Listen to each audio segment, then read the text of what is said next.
काफी खुशी हुई इस चीज को देखकर कि भारत चेंजिंग की ओर आज के समय में अपने आप को थोड़ा बचा के रखने की कोशिश कीजिएगा, क्योंकि किसी के चलन वगैरह से नहीं होता। अक्सर देखिएगा ना, क्योंकि ये एंटरप्रेन्योर है, बिजनेस का चीज है, तो एक छोटा सा देखिएगा ना, गांव में किसी के पास समोसा का दुकान चल जाता है तो उसके बगल में एक और समोसे खोल देता है पहचान गए। उस दिन समझिए आधा काम आप अपने से कर दिए यहाँ पर, और वो सबके अंदर कुछ ना कुछ है। ऐसा नहीं है कि ऊपर वाला आपको खाली हाथ भेजा, सबके अंदर कुछ ना कुछ है। और ये लोग भले कहते हैं कि खाली हाथ आए थे, ठीक है खाली हाथ आए थे, लेकिन खाली हाथ जाना नहीं है। इस देश का ऋण चुका के जाना है, समाज को कुछ दे के जाना है, एक अच्छे सिद्धांत अच्छे कर्म को दे के जाना है। क्या कोई कह सकता है कि अब्दुल कलाम खाली हाथ गए थे? नहीं खाली हाथ गए थे। विवेकानंद खाली हाथ गए थे? अंबेडकर साहब खाली हाथ गए? नहीं गए। तो इस देश में हम खाली हाथ जरूर आए थे, लेकिन इस देश का कर्ज उतारना है, खाली हाथ बस आप कितना समय दिए हैं किसी चीज को, कितनी ईमानदारी से किए हैं, ये मायने रखता है आपको। आप किसी चीज को समय नहीं दीजिएगा, कभी सफल नहीं हो सकते।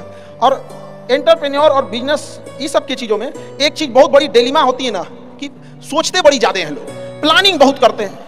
6 महीना से उसका प्लानिंग चल रहा है। अरे भाई 6 महीना में कमवा शुरू किया रहते तो कुछ एक्सपीरियंस हो गया रहता, कुछ ठोकरें लगी होती, शुरू कर दो चाहे जैसे करना है। यहाँ पर ऐसा थोड़ी हो सकता है कि एकदम फिनिश होकर काम करे। हर चीज, जमीन से कभी पेड़ नहीं निकल सकता, पौधा ही निकलेगा। आज सीखिए, क्योंकि अगर कल कोई शुरू करता है आपके बाद, तो आपके पास उससे एक दिन का एक्स्ट्रा एक्सपीरियंस रहेगा। और हमेशा याद रखिएगा, अकल बादाम खाने से नहीं ठोकर खा लिया।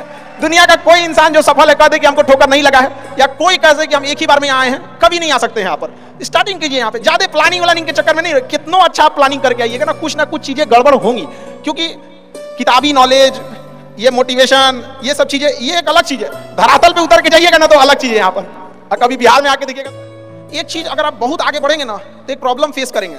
बिना मतलब लोग आपके ऊपर उंगलियां उठाने लगेंगे, बिना मतलब, जिनको कोई मतलब नहीं। आप देखिएगा तो मतलब अजीब लगेगा। इस सब चीजों से कभी मत घबराइएगा। ये कॉस्ट होगी, आपको चुकानी पड़ेगी जब आप बहुत आगे जाएंगे। तो आप लोग बहुत आगे जाएंगे तो पहले से माइंड मेकअप करके रखिएगा। कुछ लोग होंगे जो बिना मतलब आपसे सवाल पूछेंगे, इन लोगों को कभी इंटरटेन मत कीजिएगा, क्योंकि अब भाषा थोड़ी हार्ड हो जाएगी, लेकिन एक हार्ड हो जाएगा तो हो जाएगा। भाषा भाव को समझिएगा, भाषा का नहीं। कि कुत्तों की रेस में दौड़ने से घाटा यह है कि जीतने के बाद भी कुत्ता ही कहलाएगा ना। तो जब आप आगे बढ़ेंगे ना तो ये कॉस्ट है, समझिएगा इस चीज को। पहले ये कम था, क्योंकि पहले लोगों के पास में हाथ मोबाइल कुछ नहीं था, मतलब कानाफूसी में रह जाता था।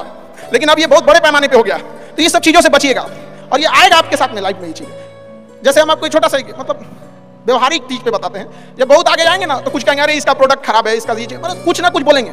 उसको बस ऐसे समझिएगा कि जब आप बढ़ते हैं तो आपके चेहरे पे कभी कभी कुछ दाने निकल जाते हैं, उसको छेड़ा नहीं जाता है। 10 दिन 15 दिन बाद वो खत्म हो जाता है, फिर दिखता तो है तो आपका चेहरा ही दिखता है।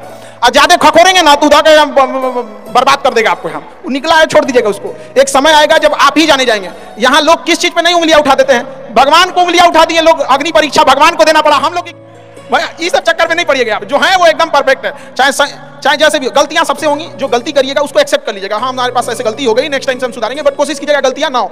लेकिन सबके जवाब देने की कोशिश मत कीजिएगा। आप इंसान है, कोई डिटर्जेंट नहीं है कि इतना बनिए ना कि लोग आपको रोकने के लिए ना साजिश करना पड़े। कोशिश नहीं, उस लेवल पे जाइए। आपको यार ये कैसे आगे निकल गए। जेब में गांधी हो या ना हो, दिल में एक आंधी होनी चाहिए।